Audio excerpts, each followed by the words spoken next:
Welcome everyone to another startup and automobile documentation. What we have today is a 1973 Plymouth Road Runner. I do believe this is the factory rally red exterior paint color. Granted, I was told that this mostly original car has had at least some paint work done in the past.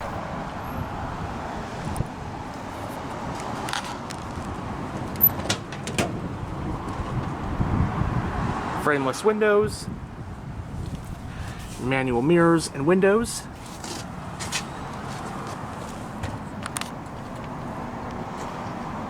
This one has a black interior color scheme with vinyl bench seats.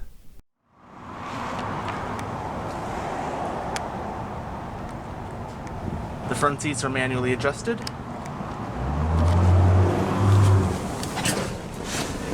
And now that we're behind the wheel, let's go ahead and start the engine.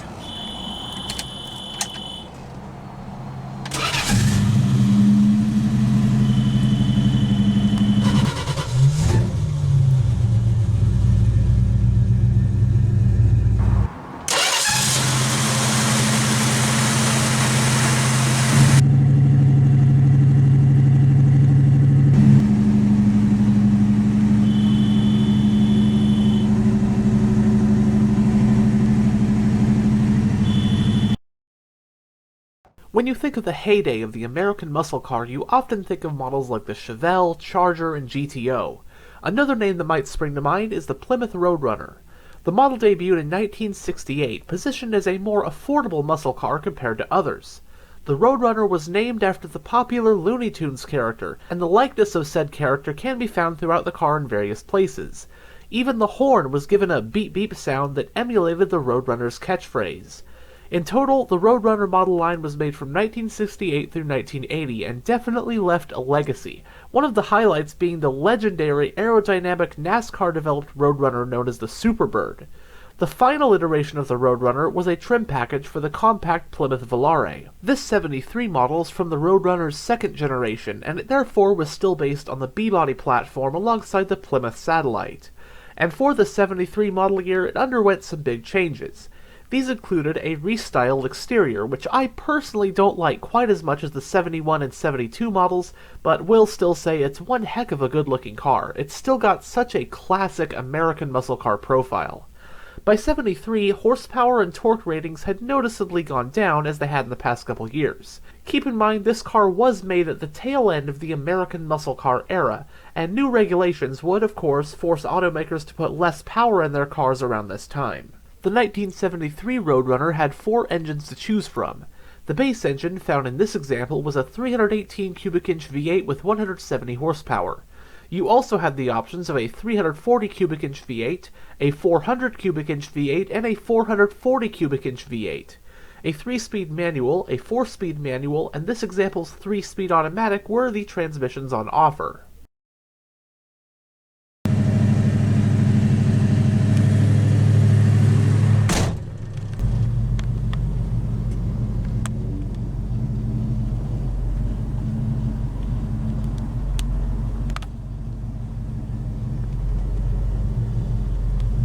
In the instrument cluster, we have 6 analog gauges including your speedometer, oil pressure and fuel gauges, alternator gauge, and temperature gauge.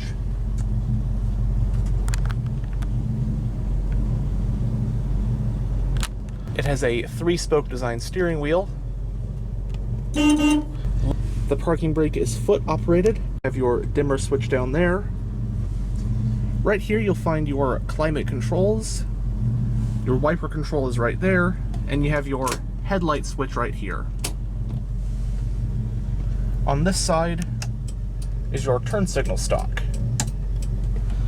while on this side is your column mounted gear shifter.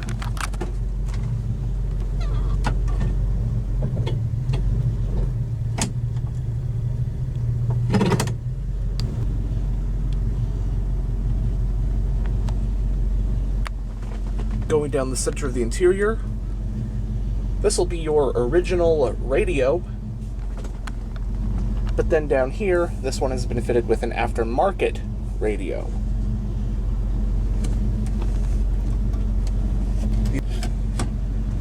have a lighter and ashtray right here. This one, someone's plugged in a USB adapter.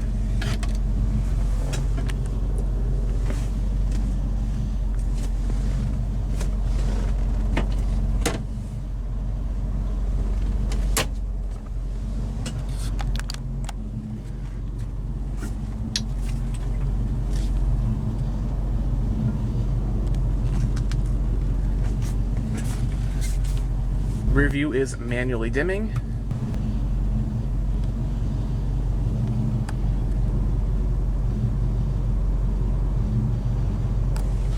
But now we'll roll down the driver's window and have a look at the engine bay.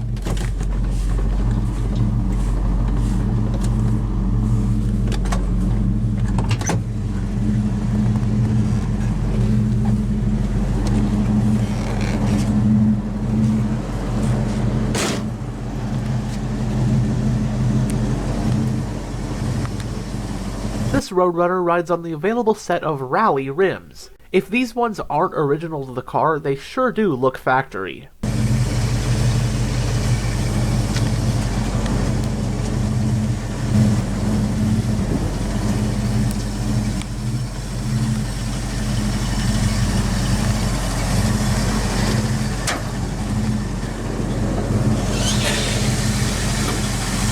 This Road Runner is powered by the model's base engine for 73, the Chrysler LA Series 318 cubic inch or 5.2 liter naturally aspirated V8.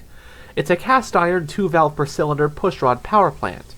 Horsepower is rated at 170 at 4,000 RPM, and torque is rated at 270 pound-feet at 2,000 RPM.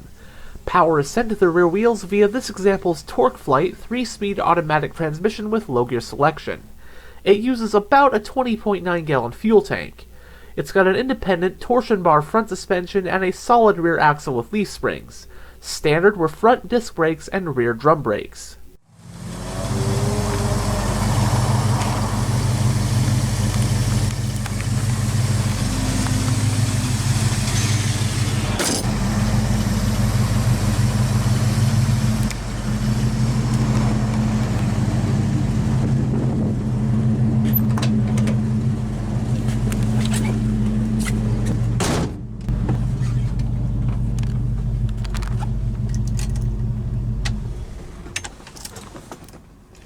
And your hazard switch is located right here on the steering column.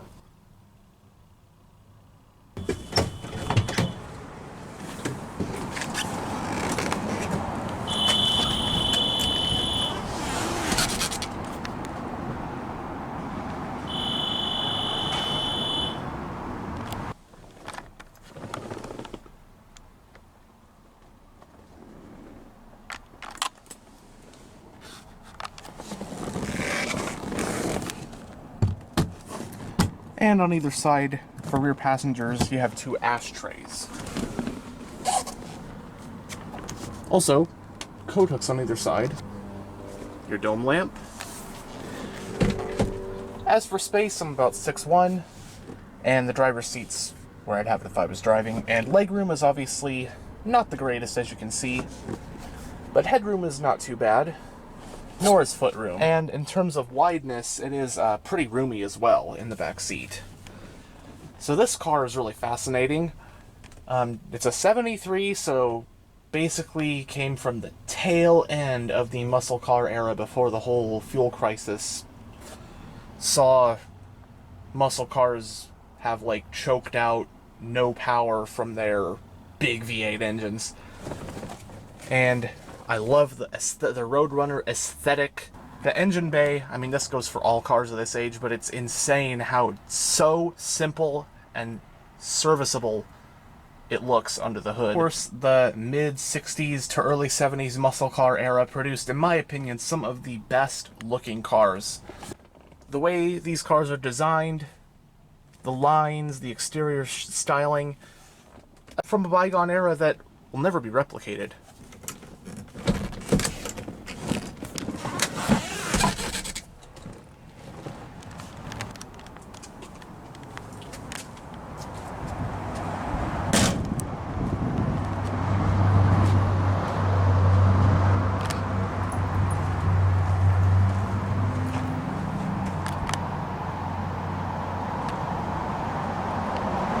Dual exhausts, and as seen earlier, the fuel cap is on the back of the vehicle behind the license plate.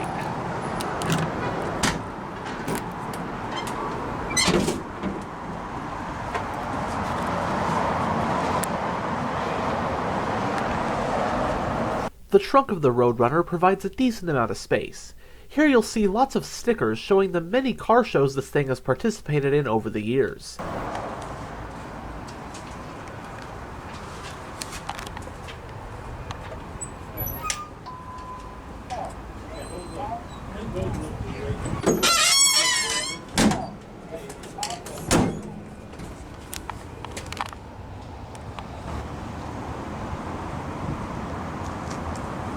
But anyhow, thanks for checking out this tour of this 1973 Plymouth Road Runner.